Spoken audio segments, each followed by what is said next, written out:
अनुच्छेद 370 एक अस्थाई प्रावधान था, इसमें कोई शंका कुशंका नहीं है। ये संवैधानिक सत्य है कि धारा 370 अस्थाई समाधान। अब ये कुछ लोगों को पसंद नहीं आता है, और जो नेहरू जी के विचारों के, नेहरू जी के कामों के बड़े प्रशंसक है और अनुयायी है, उनको भी पसंद नहीं आता है जो हम कहते हैं। मगर मैं उनको बड़ी विनम्रता से पूछना चाहता हूं, अगर धारा 370 इतनी ही न्यायिक थी, इतनी ही जरूरतमंद थी, तो इसके सामने एक ही आर्टिकल है मान्यवर जिसके सामने टेम्पररी शब्द का उपयोग किया गया, वो स्वयं नेहरू जी ने क्यों किया होगा? जो लोग कहते हैं कि धारा 370 परमानेंट है, वो संविधान सभा की मंशा का अपमान कर रहे हैं, संविधान का अपमान कर रहे हैं। मान्यवर, आज सुप्रीम कोर्ट ने कह दिया है कि इसका मतलब यह है, ये जो कहा धारा 370 अस्थाई प्रावधान था, इसका मतलब यह है कि ये दावा याचिकाकर्ता का 370 को कभी हटाया ही नहीं जा सकता। वो दावा सिरे से सुप्रीम कोर्ट ने खारिज कर दिया है कि संविधान को और देश के संसद के सदनों को पूरा अधिकार है धारा 370 हटाने। चुनाव आयोग को निर्देश करें। मान्यवर, बहुत सारे लोग, अब इसमें तो इतना सारा लूट गया, जो दावे थे सारे खारिज हो गए। तो एक पूंछ पकड़कर मैंने बाइट देखा करते हैं, क्या पूंछ पकड़ते हैं कि चुनाव आयोग ने ऑर्डर कर दिया। अरे भाई, क्या ऑर्डर करा? मैंने स्वयं कहा है कि हम चुनाव कराएंगे, इसमें कौन सी बड़ी बात है? इसी सदन में कहा है, लोकसभा में करा है, एज ए गृह मंत्री ऑन रिकॉर्ड करा है। उन्होंने कहा कि भाई राज्य का स्टेटस वापिस देंगे, तो ये भी मैंने कहा है कि अप्रोप्रिएट टाइम पर राज्य का स्टेटस हम वापिस देंगे। और सुप्रीम कोर्ट ने भी ये जो कहा है, उसमें मेरे सदन में के बयान को और सॉलिसिटर जनरल के सुप्रीम कोर्ट के सामने बयान को कोट करते हुए कहा है। अब मुझे कोई समझाए इसमें विजय कहां से हुई है? घोर पराजय में विजय कैसे ढूंढना, इसकी कला कोई आप लोगों से सीख ले साहब।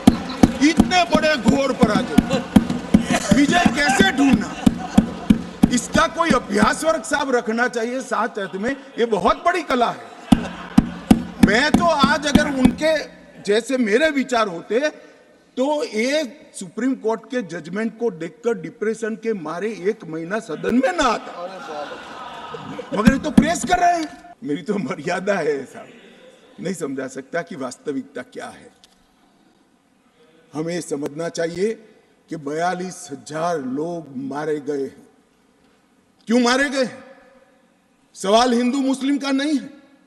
इनसे ज्यादा मुसलमान गुजरात में है, कश्मीर से ज्यादा मुसलमान उत्तर प्रदेश में है, कश्मीर से ज्यादा मुसलमान बिहार में है, कश्मीर से ज्यादा मुसलमान आसाम में है। क्यों वहां अलगाववाद नहीं हुआ? क्यों वहां टेररिज्म नहीं हुआ? बाउंड्री का भी सवाल नहीं है साहब। कई ऐसे राज्य हैं, राजस्थान की बाउंड्री भी पाकिस्तान से लगती है, गुजरात की बाउंड्री भी पाकिस्तान से लगती। क्यों हुआ? क्योंकि धारा 370 अलगाववाद को बल देती थी और अलगाववाद के कारण आतंकवाद खड़ा हुआ। ये समझना ही नहीं था। एक गलत फैसला हो जाता है, कितने भी बड़े आदमी से हो सकता है, किसी भी पार्टी से भी हो सकता है, मगर जब इतिहास सिद्ध कर दे, समय सिद्ध कर दे ये फैसला गलत है, देश के हित में वापिस आना चाहिए। अभी भी मैं कहता हूं, वापिस आइए, वरना जितने बचे हो इतने भी नहीं बचोगे। अगर अभी भी इस फैसले को चिपक कर रहना चाहते हो तो देश की जनता देखती है 2024 में 2-2 हाथ भी हो जाएंगे और जनता का परिणाम भी आ जाएगा और मोदी जी तीसरी बार प्रधानमंत्री। डिलिमिटेशन कमीशन ने और भी कई फैसले किए हैं। मैं जरा सदन के सामने पूर्व की स्थिति और अभी की स्थिति बताना चाहता हूं। पूर्व में जम्मू में सिर्फ 37 सीट थी, 37 सीट थी।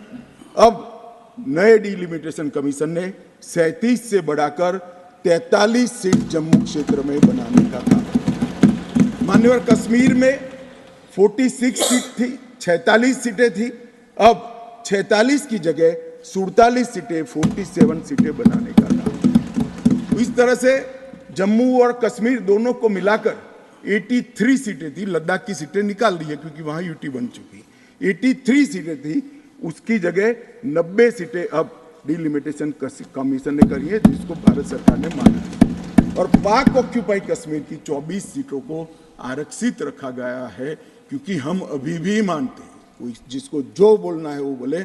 इस सदन में बोला हुआ शब्द इतिहास बनता है। मैं आज फिर से कहना चाहता हूं, पाक ऑक्यूपाई कश्मीर भारत का है, हमारा है, और हमसे कोई नहीं छीन। मान्यवर, हमने 24 सीटें पाक ऑक्यूपाई कश्मीर के लिए सुनिश्चित की है। मान्यवर, अब तक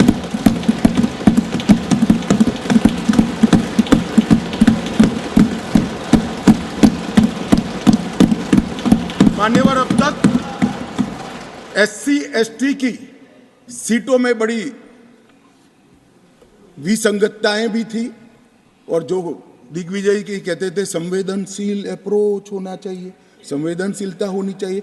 SC ST के प्रति संवेदना से ही यह निर्णय हुआ है।